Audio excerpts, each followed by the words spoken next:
Please can you remind me, if you'll be so kind, staring out into space, asking God to hear my case, trying to think of all things past. How long will my memory last? The purple angel, the purple angel, the purple angel, you're next to me. Well, hi, everyone, and welcome to Alzheimer Speaks Radio. I am your host and founder of Alzheimer Speaks, Lori La Bey. My mother had dementia for 30 years, and that's really what changed my careers and had me leave a job that I loved in real estate. And I'm so glad I did, because I've been able to meet people that are making such great strides in terms of improving our dementia care culture. You know, my mom had it for 30 years, and people used to say, that's an awful long time. Are you sure that's what it is? But we're seeing more and more people live with this disease for very long periods of time, and we're seeing younger and younger people getting diagnosed with dementia. And so we have to have these conversations. We have to talk about it.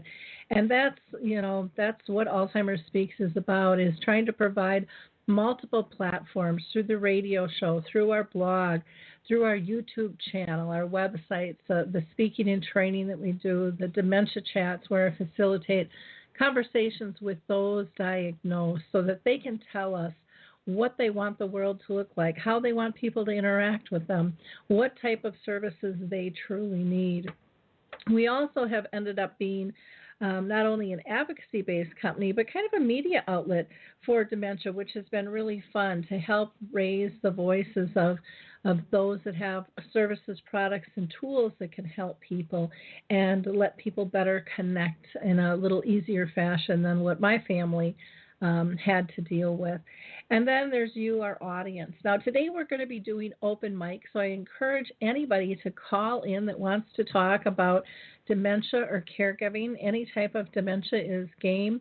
The only rule we have on the show is that we have a respectful conversation, and that number is 323-870-4602.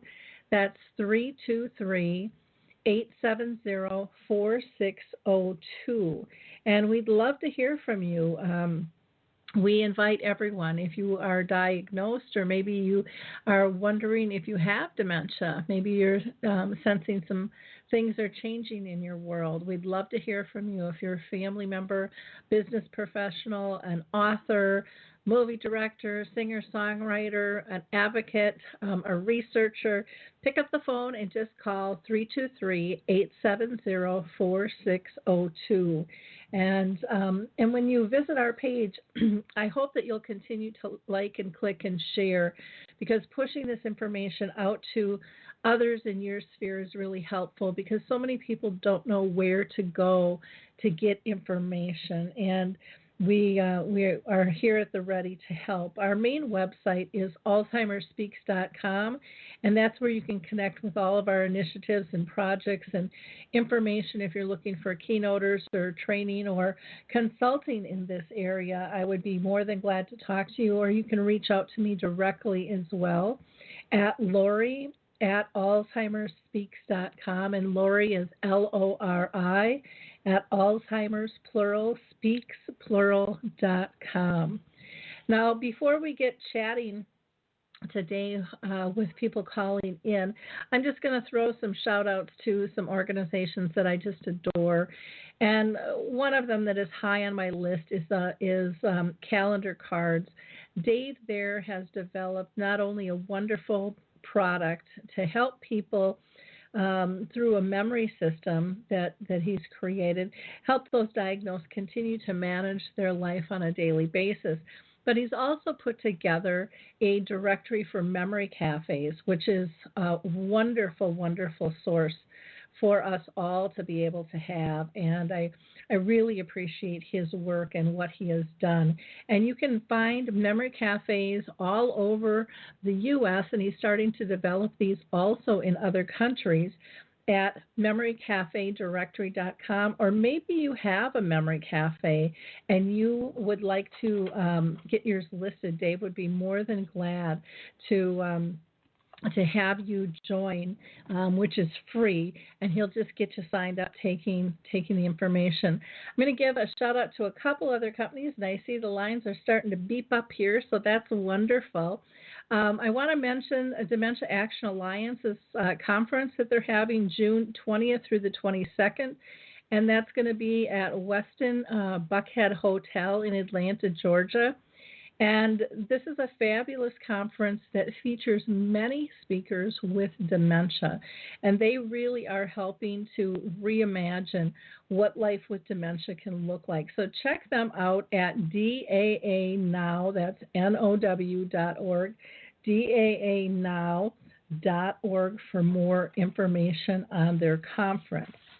So I'm going to go ahead and just start pulling in callers here. And I think this one here is Bill Welch.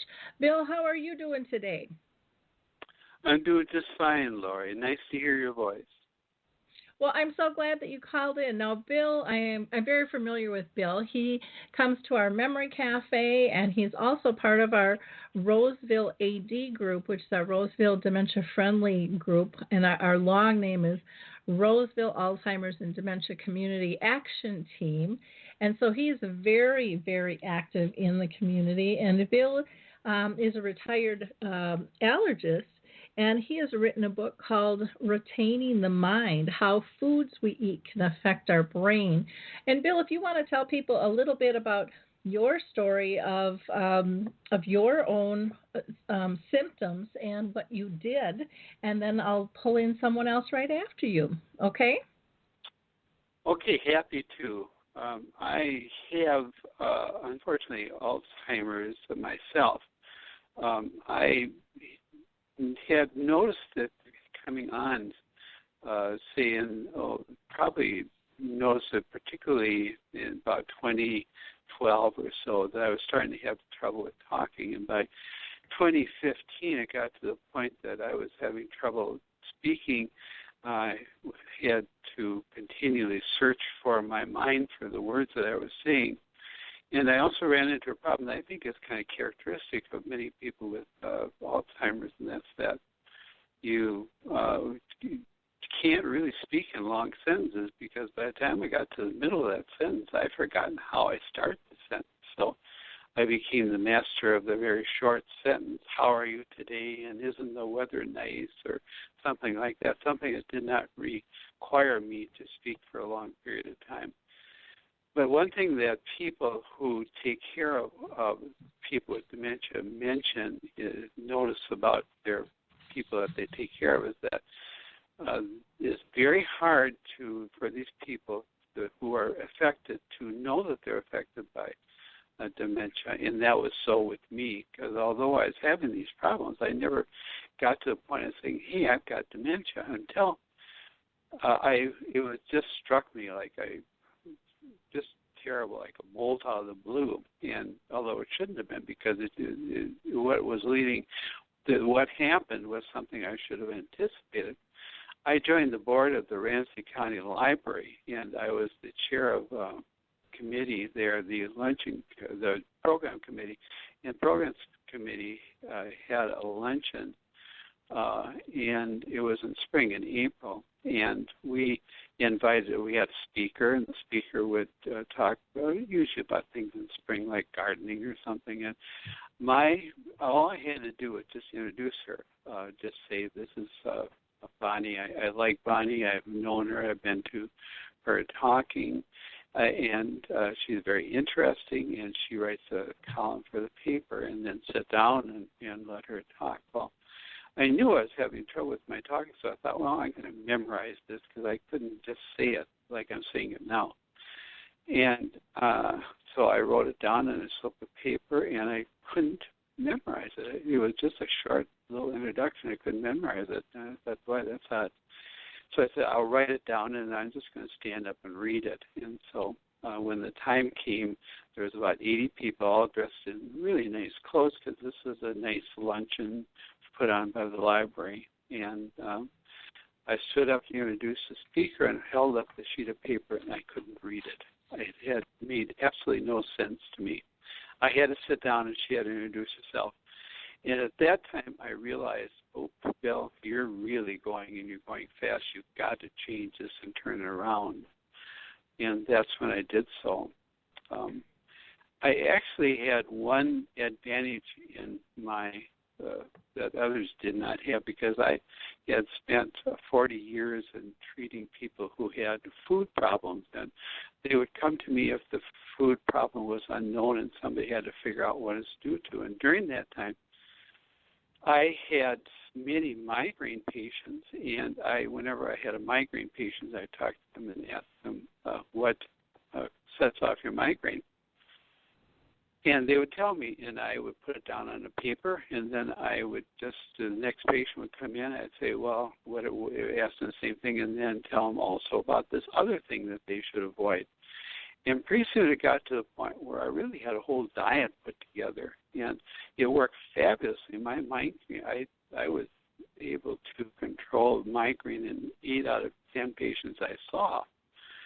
And it took me a long time to figure out why that diet was working. And what I did figure out is that under certain circumstances, the foods that I was eliminating from these migraine patients' diet was foods that, if they're taken in excess, become poisonous to nerves.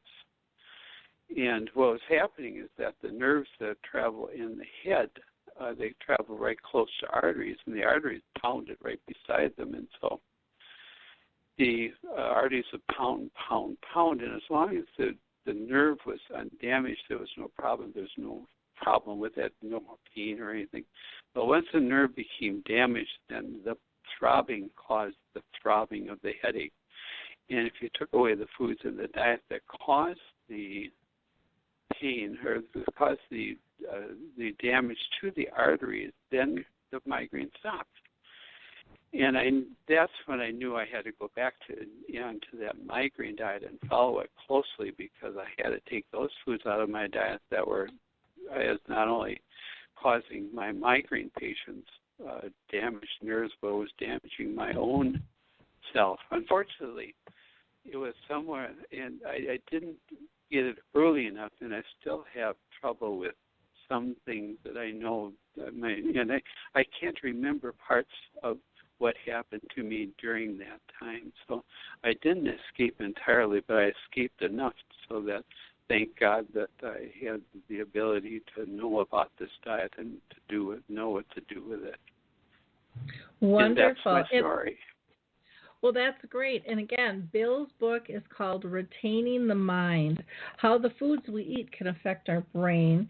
And it's William E. Walsh, MD, and he is a fellow of the American College of Allergy. I really appreciate you sharing that with our audience, Bill. Thank you so much. They can get that on Amazon then, is that correct? Yes, that's right.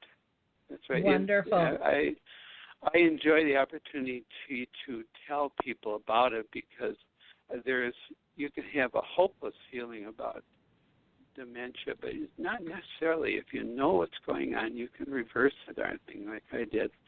And I have been so well compensated by my wonderful patients and my good God that let me have a life that I loved. And it's just fun for me now to try to pay that back. I can't pay my patients back, but at least I can hopefully help others who are sinking into the swamp of this doggone dementia.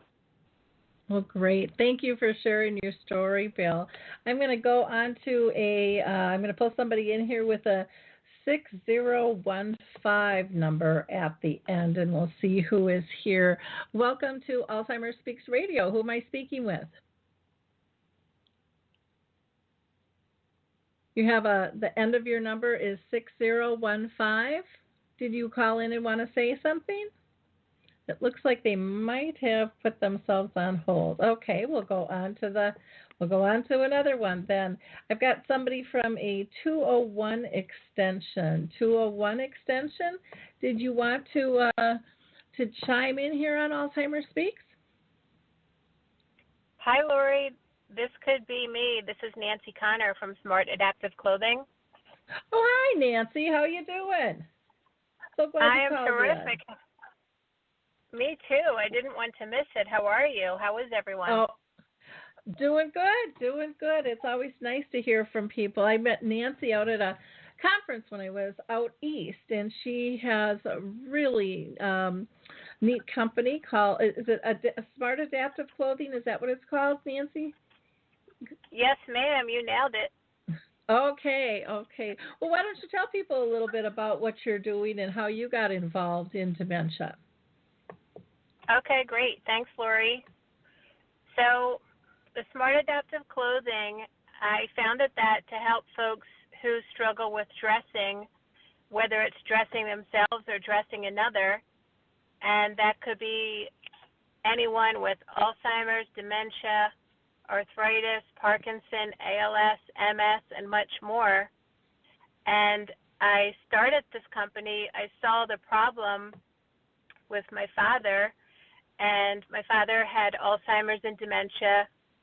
He did great while living in assisted living, but after breaking the same hip 2 times, that assisted living home didn't know what to do. We had no idea how to dress my father anymore, so the norm is dressing someone in pullover sweatpants and pull-up sweatpants, and I thought, no, I have to do something. So I left corporate America a little over a year ago and founded this company. So the difference with our clothing is someone can wear a button-down blouse for ladies, a button-down shirt for men.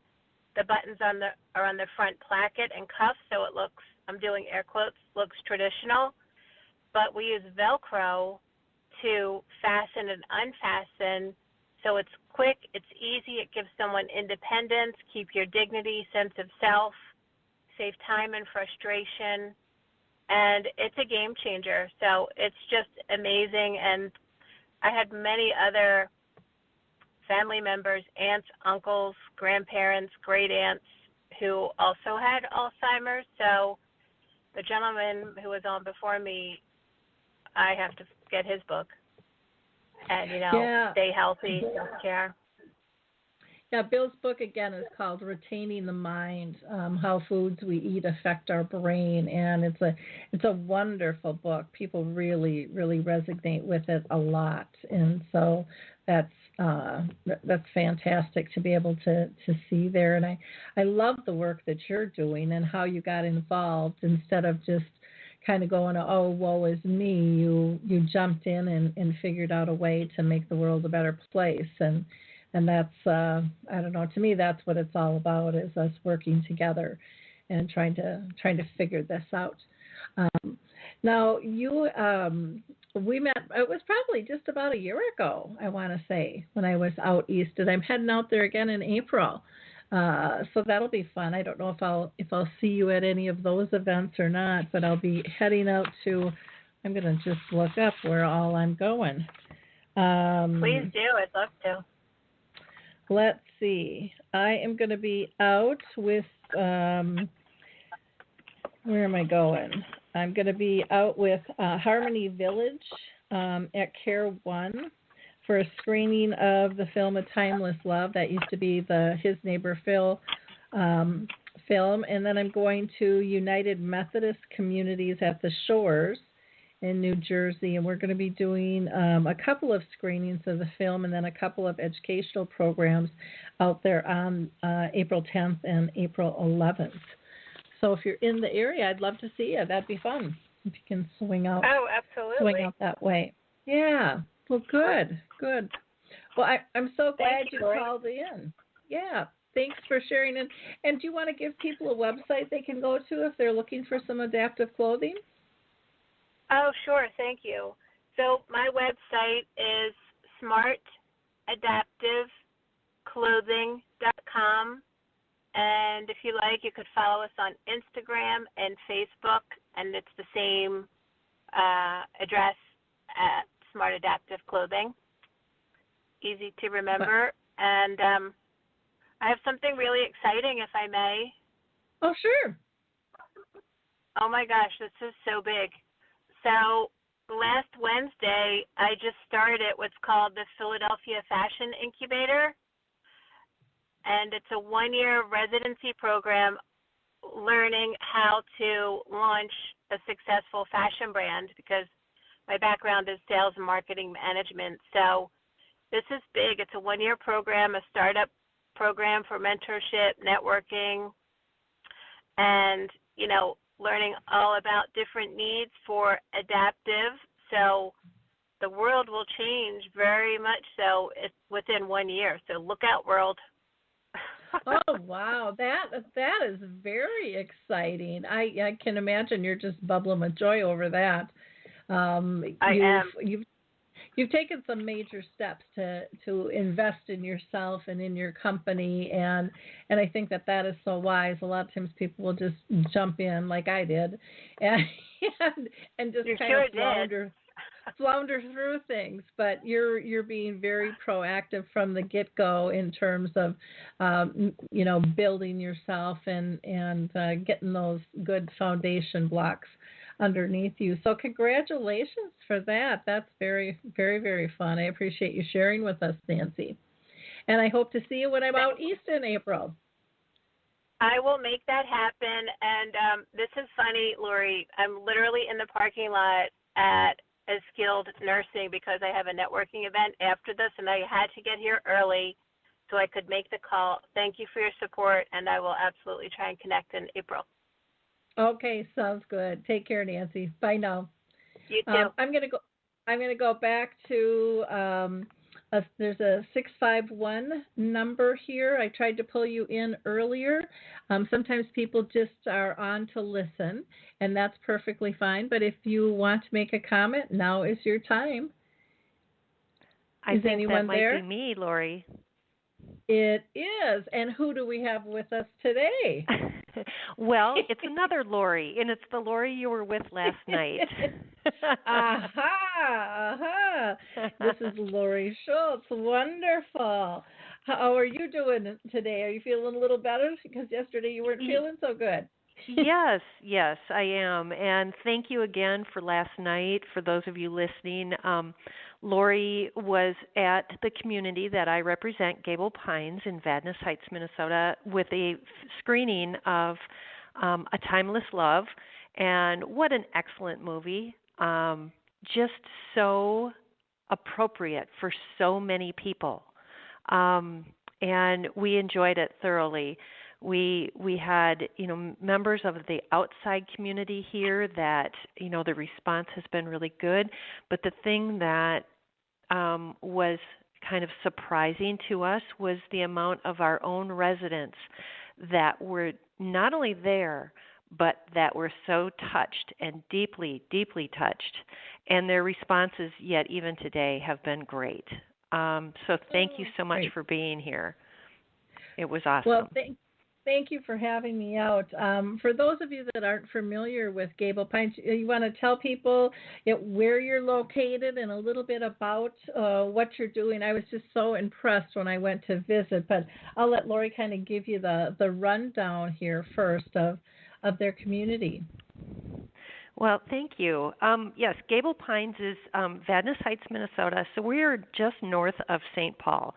So we are in the metro area of St. Paul, Minneapolis. Beautiful community, and we do have independent living, assisted living, and an incredible memory care.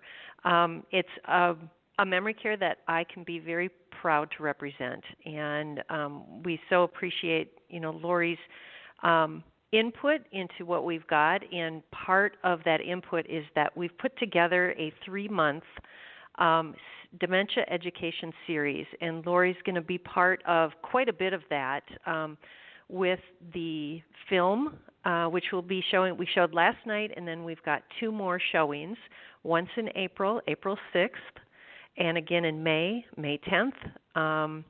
And then in between those times, every Friday, we're going to have an education workshop.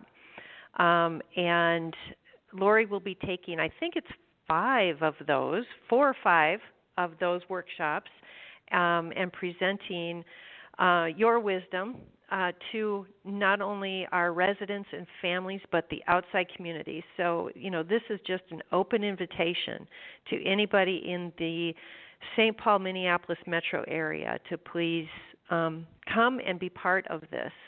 This is a great opportunity for you to learn about dementia, what it is, how can you live with the disease and not die from it.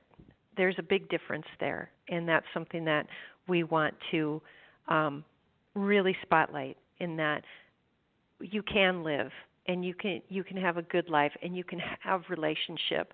It just maybe is going to look a little bit different. So March 22nd, we've got an RN, registered nurse, that will be here talking about cognitive assessments. What are they? What can I learn from them? What are the different types? When do I have them?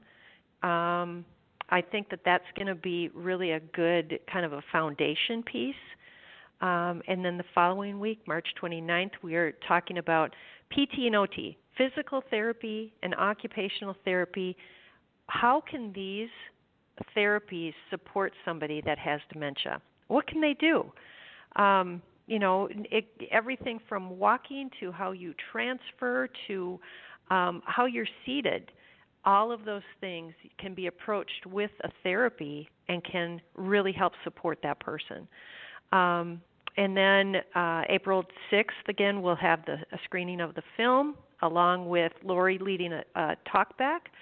April 10th, we'll be talking about recreational therapies, support through interaction.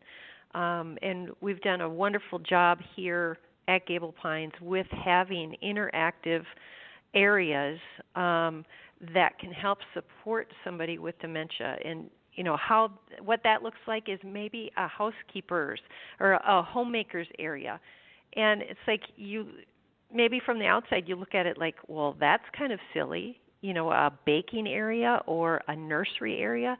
But here's what it does. It helps to those skills of maybe dressing a baby. That helps with the person that's maybe struggling with dressing or grooming or other acts of daily living. We've got gardening boxes and memory boxes, those type of things. All of that can help with not only familiar activities and with pulling out memories and conversation, but it can help with fine motor skills and gross motor skills, bilateral coordination skills. So it transfers. It's not just interactive play, it's interactive purpose. That's just kind of, the first few weeks that we've got going on, but we're so excited about this series and that Lori's going to be part of it. I feel like this is not just a little snack, people. This is like a meal that we're going to offer, and I'm really excited about it. Well, and you have to mention, too, that all this education is free Yes, it is. For the public. And, a lot of people will, come to the film, and they'll come back and they'll see it again, and they'll bring others with them as well. So Don't think that you're crazy if that's something that you want to do, because that happens a lot when I bring this film around. And I've seen the film probably 300 times, and every time I watch it, I see something different, that I just pick up on something a little bit different, because I'm in a different mood, and I've kind of added to my history, and so I view things differently, and it's an exciting time, I think, to see people come together and talk openly, and to learn together, and to share stories of what dementia is like, and how it's affecting their lives, and what's working and what's not working, and being able to pull things together. Now, Gable Pines is not just a memory care. So you want to tell people kind of bigger picture of what all you have to offer there? Yes. We've got independent living, assisted living, and the memory care. And we will be having care suites, which is a higher level of care, probably in about the next 60 to 90 days. We'll be able to offer that too. And it's Can a you tell beautiful, people what a care? can you tell people what a care suite is? Because not everybody knows that term. Sure. A care suite, or some places maybe refer to it as advanced care, would be kind of one step down from a nursing home level care or skilled nursing. Here in Minnesota, we have different licenses for different types of care. So there's things that our license does not allow for us to do, and that would be more of very end-of-life items that so many people opt to say, nope, not for me. That would be like a ventilator or a constant IV drip, those types of things. But beyond that, there is a lot that we can do to care for somebody that has very high physical needs. And that does translate into our memory care also. So, we can take care of the cognitive issues, but also the physical issues. Okay, wonderful. Well, I appreciate you calling in and sharing. One of the things when I went on tour there that I was so impressed with was their life enrichment or an activities person. Everybody has different names for it out there in the world, but they actually have. She's an OT, isn't she? An occupational therapist? Yes, she is. Yep, she's pretty amazing. Yeah, and she has set up these stations that are just wonderful, interactive spaces for people with dementia as they progress to feel comfortable and to still feel purposeful. So it might be a station where they can fold some laundry. It might be a station where they can wash some dishes. It might be a station where, I think you've got one for beauty too, for makeup and things like that. And I thought I saw an ironing board and just different places where people can interact how they normally would have in their own home and still be part and still help out, which is very neat. And not all communities have an occupational therapist in that position, and I think that just adds to it. Plus, you guys do a lot with music and music therapy, too, which I think is so beneficial as well. It is. It makes a huge difference in the lives of our residents. Music, as the movie A Timeless Love shows, can open doors. Even if it's just for moments, it can open a door and a window in the mind like nothing else can. And it's beautiful to watch our residents interact and be part of music therapy or even music entertainment. Music is that's the good stuff in life, and that's the good stuff in dementia too. Yep. Well, I agree. Well, thank you so much for calling in, Lori. I really appreciate you sharing what you're doing, and I'm thrilled to be part of your educational program because I think it's going to make a big difference not only within your community but the outer community as well, bringing people together to learn in a safe environment and make some connections that they wouldn't have had before and walk out feeling lifted and empowered to live with dementia. Well, so I think that education always eliminates the fear, and the fear just makes us stay in a shell. And, with dementia on the rise, we need to make our greater communities friendly about it and to know the signs and to know what do I do in this case. And so we are happy to be part of that for the greater North Metro area of St. Paul. And we thank you so much for being part of it, and thanks for having me on today. I appreciate that.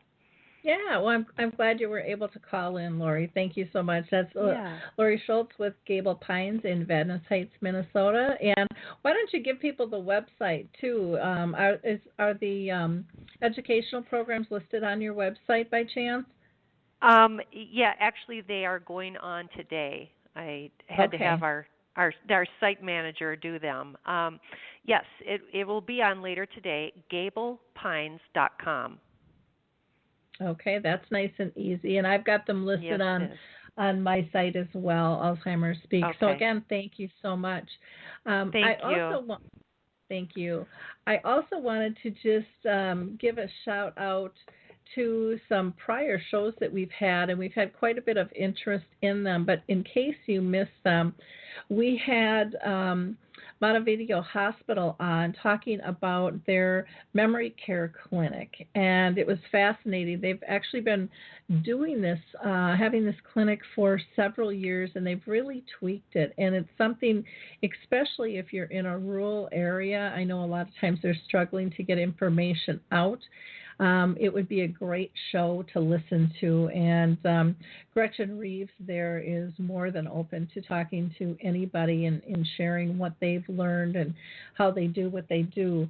We also had Judy Cornish on, and she just wrote her second book with dementia, and it's called Dementia with Dignity: Living Well with Alzheimer's or Dementia Using the Dawn Method that she has created. And that is a wonderful, easy book to process and learn from, and she has great insights into what she has learned through her journey. Again, it's called Dementia with Dignity by Judy Cornish, and that can be found, again, like most books, on Amazon. We also had, coming up here, we're going to have Jennifer Fitzpatrick on, who is also another author, and she is just fantastic. She had written a book, and she'll be on the show, I want to say the 19th. Her show will be airing, and she was so kind when we did our cruise. She donated books for that, which was just wonderful. And then in April, I'm going to have an organization on that is going to be talking about stall catchers. Now, stall catchers I just learned about, and it is a science game. And it was actually put together and is working with Cornell College, and they're doing a lot of Alzheimer's research. And on April 13th at 1:30 Eastern Time, they are going to have an event, and they want 100,000 participants, and it'll be an hour of what they call game playing, where people will actually be analyzing real live data research and helping them get done in a short period of time what would take scientists a year to be able to process. And so it's going to be a megathon event, and again, it's quite exciting. And you can find more information on that by going to megathon.us. That's megathon.us. And I'm actually going to do a show with them because I'm very intrigued with this, and I think it's very, very fun what they are looking at doing and how they are pushing science forward and allowing us everyday Joes to be able to participate in that. I think that is absolutely fantastic, and they've put it together through, again, a gaming process. But what I've been told is some people just like doing it. It's almost like a meditation for them. It's something where they just have some solitude and they're focused, and they let the rest of the world melt away while they're analyzing this data. So again, that's megathon.us. I also want to give a shout out to the A-List. They do a lot of research, and they do that through the internet, through simple questionnaires. And what I love about them is they always tell us what the outcomes of the research is. And you can find more information on them if you go to usagainstalzheimers.org. That's usagainstalzheimers.org, and then /networks, and then /A-list. And again, it's easy to participate in. They don't bombard you with stuff. It's just when a new survey comes out, they send it to you, and when the results come out, they send that to you as well. And then many people nowadays are looking for holistic information. And the Alzheimer's Research and Prevention Foundation in Arizona does just that. They really look at diet and exercise and meditation and taking that holistic approach. And you can find out more information about them by going to alzheimersprevention.org. That's alzheimersprevention.org. Bill, I would like to pull you back into the conversation if you're still there. You still with me, you. Bill? Yeah, I am. Great. One of the things I'd like to talk about, Bill, because I'm very excited that you are part of our Roseville dementia-friendly group. And I think it's important, we're hearing more and more about dementia-friendly groups popping up all over the place, but I think it's critical that people with dementia participate in those because your voice is so critical to be heard, and your insights that you have and the wisdom that you have regarding the disease is, it's priceless. What do you get out of being part of a group like that? Well, it gives me a different size, different feelings and different knowledge about the field of caring for deep dementia. My work through my office was always with people who have food problems, and that is very, very important to understand where dementia is coming from, because the foods that we've been eating for years have been bothering us and leading to Alzheimer's eventually. But what's also true is that there's other methods of treatment that are very effective. And to sum it all up into just a few words, keeping an active mind and an active body is terribly important if you're going to try to fight against any of the dementias. And this gives me a real look into that side of it. My own side, I know about foods. I know them very well because I spent 40 years treating people who reacted to food. But these other aspects of treatment of Alzheimer's is very worthwhile for me to know, so that I can appreciate what other people are doing to help the sufferer. Mm-hmm. I hope that that's an explanation that works for you. Yeah, no.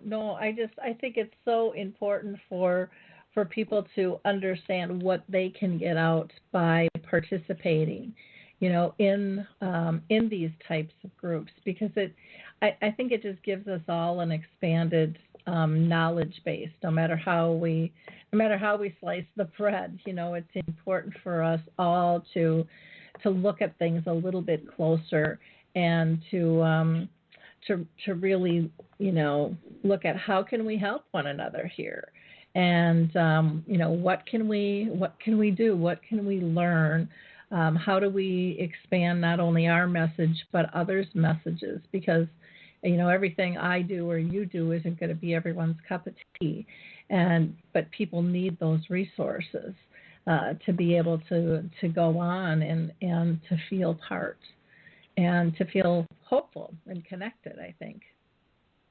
I have one word for that, what you just said, and that's amen, and that means I agree entirely.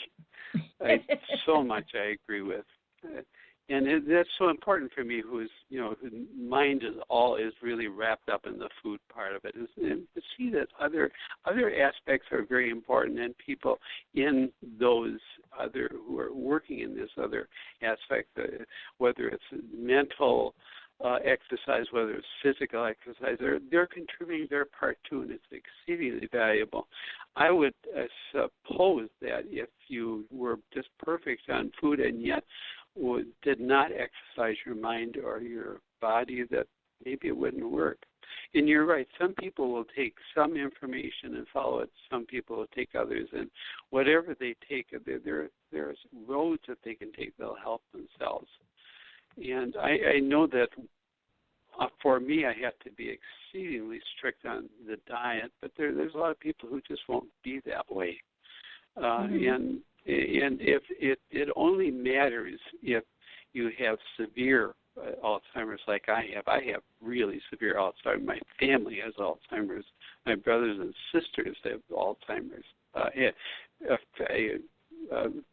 problems, and so for me, it's if I'm going to write books, if I'm going to talk at various places, I've got to have a clear head, and so I've got to be strict about what I eat and drink.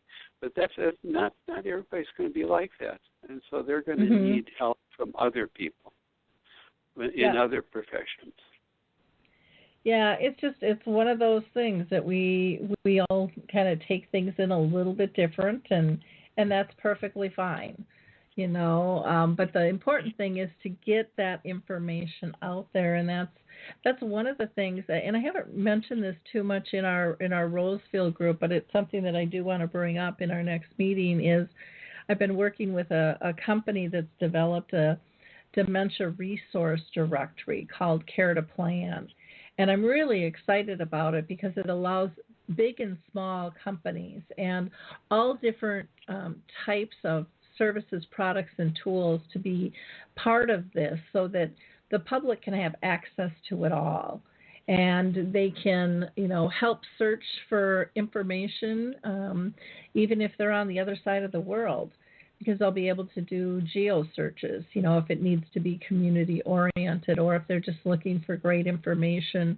Mayo is one of the major content builders, and we'll have to do a show on that coming up in the next few months, because I just think that that's such a important tool, and so many people haven't seen it or heard it, because it's been in beta testing, but it's now out of beta testing, and it's just a very important product for people to I think feel empowered, and I think they'll be shocked at how many services, products, and tools and ideas and concepts there are out there in the world that they never knew about. I know I sure was when I was on that journey. So. Yeah. I want to ask you another question too, Bill, about the Roseville group, because you've also been involved with some of the educational programs that we've put on, both just being present and watching, and then also as a speaker. And what are your thoughts in terms of those types of programs? Is that something you encourage more cities to do? Oh boy, do I ever encourage it! And I think that you're thinking about one of the programs that I was involved in, where we had a nurse who was is a specialist in the care of Alzheimer's patients, and we had a physical therapist who takes care, helps people exercise and keep their bodies straight and strong, and me, and we were able to really come from different aspects of ways of avoiding and getting away from Alzheimer's and other dementias. Yes, and I agree that anytime we can put a number of different people together, that it stops it being all one type of treatment and nothing else. Mm-hmm. Exactly. Well, good. Well, thank you for speaking on that. I'm also just going to give a shout out to a couple other events that might be of interest to people. I will be also screening A Timeless Love. This is in Minnesota with the Jewish Community Center on St. Patty's Day, Sunday the 17th, and we're going to be doing that between 9:30 and noon at the Jewish Community Center. We'll be doing a talk back, and again, that is a free event for the public. And then also April 2nd, I'm going to go up to Princeton, Minnesota, and we are going to be doing a screening of the film there, April 2nd, 6:30 to 8:30, and that's through the Act on Alzheimer's Princeton group. And so that'll be kind of fun to interact with them and see what it's always fun for me to see what various dementia-friendly groups are doing. I see we've got another caller on the line, so I'm going to pull in our caller from 519 extension. 519, if you won't mind stating your name and letting us know what you'd like to talk about. Hi, Lori. It's Bacchus. Saba Hey, from Bacchus. Canada here. Hi. Oh, wonderful. How are you?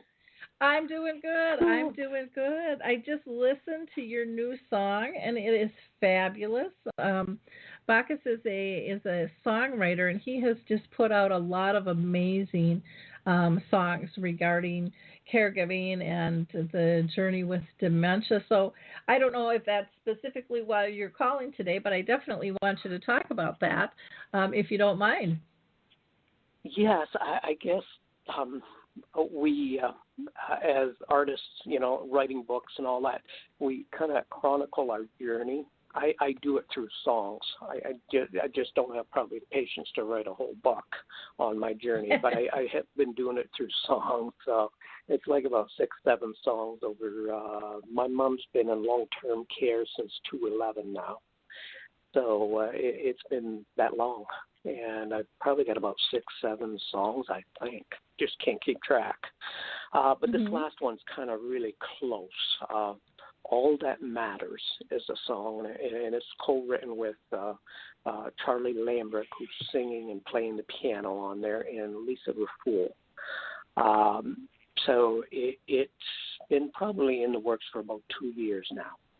And we finally came to where this is good to let out now. And it's a close one.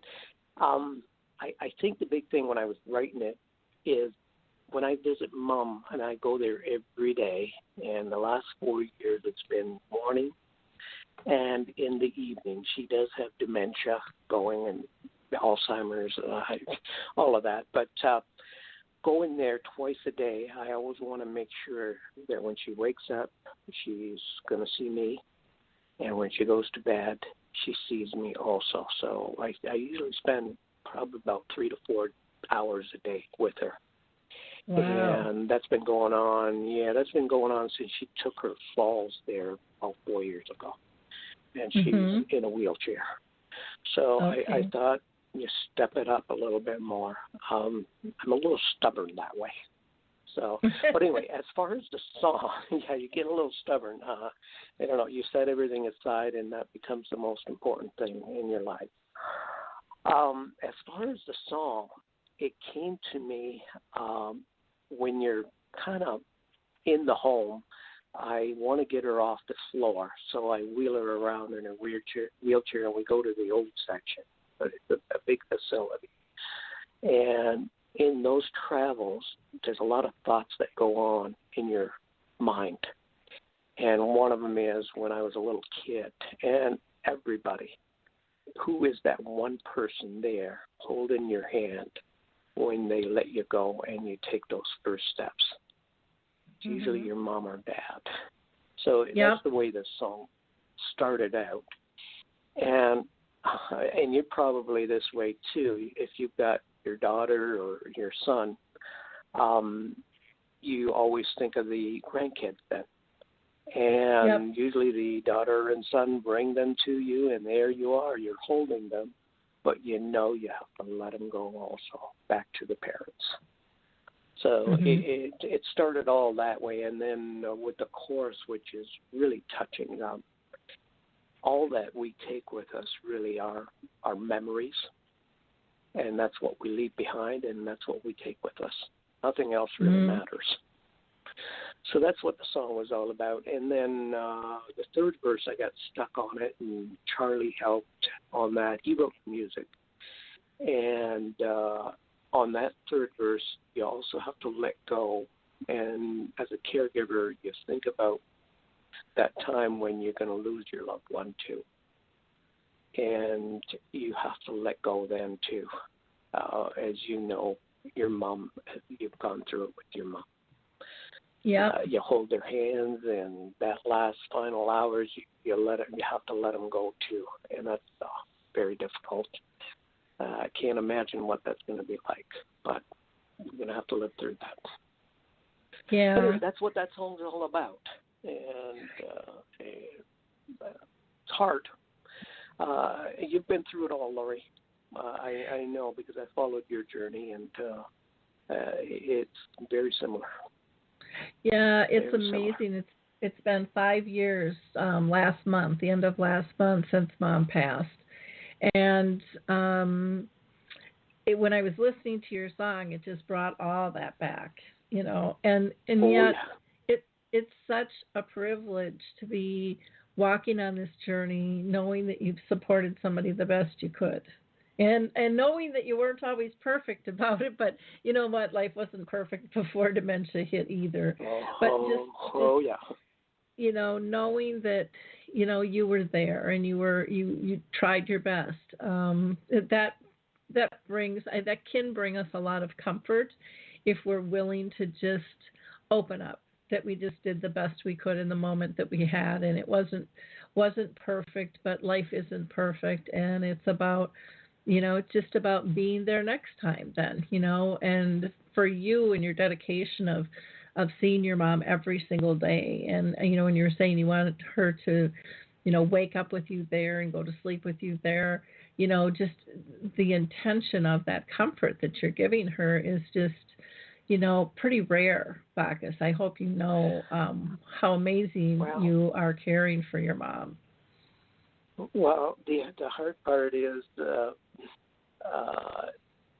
you got to put everything else aside, but you know that you need it as much as she does. Do you know what I mean? Like, as much as she needs me there, I need her also. It's that part of life. I mean, I'm 60 years old, so all that other stuff really, it can set aside. You can set it aside. It doesn't mean that much as it used to when you're growing up and you want the career and you want all of that stuff. That it's all set aside because I need this now more than I probably have ever. Those moments where I take her down and I hold her hand and we watch the cooking program. Mm-hmm. And then she gets, I need to go to the bathroom. I need to and go to sleep. and I mean, she's sleeping around 7:00 now. So but the bathroom issues for that's quite the job. I mean, it seems like everybody needs to go to the bathroom, and it can drive you up the wall at times. But you got to be patient. Yeah. Well, I was thinking about when you were saying that you needed it just as much as your mom needed it. And you think of the gifts she's given you in terms of song. Those songs, the songs you've written wouldn't have been without the journey you've been on. And then the comfort that those songs have given so many other people. Now, how can people hear the songs that you've written? All I've basically got them now is this one is just on Facebook. The other one I let out 8-song CD, and it raised probably around close to $400 for the Alzheimer's local here. And it had Still a Child on there, and the song about younger onset, You Are Here. I think you've heard those ones. That one's on CD Baby if somebody wants to purchase that CD. Okay. I just haven't been on there, and they look under Bacchus Saba, and that would you'd be able to find it there, and you can order either one song or you can order the whole CD. Okay. I wish I had it in front of me, but I just don't have it in front of me. Okay. But there's a few more in the works. I have another one about it. I'll send it to you. It's still at that point where I don't want to release it unless I know it's done. Yep. And it's a pretty cool one. It is about all the walking we do in the home. And those walls end up talking to you. Because when you're in there, you're it's not just your mom that you notice everybody else there. 32 other people on the floor, and then you see a lot of them go. So since my mom's been in there in 2011, she is probably the oldest member there. Okay, and we need to wrap up here. We need to wrap up here before the show ends on us. But thank you so much for calling in and sharing with us your song, All That Matters. And again, people can go to CD Baby and look up Bacchus Saba. for more information on that. And thank you to all our other guests that called in as well. And don't forget, you can always go to alzheimerspeaks.com to learn about all the other projects and initiatives we're working on. Thanks so much, everyone. Have a blessed day. Bye-bye. Thanks, Lori. Bye now. Thanks, Lori.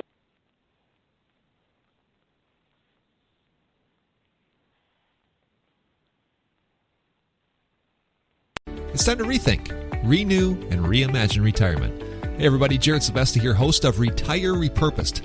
Now this podcast is about the non-financial parts of retirement, which many times can be even more challenging than the financial. We believe retirement is not the end, rather the beginning of what could be the most impactful, purposeful, and fulfilling season of a person's life. So don't retire, become repurposed. To listen now, search Retire Repurposed on your favorite podcast platform, Senior Resource, or Life Audio.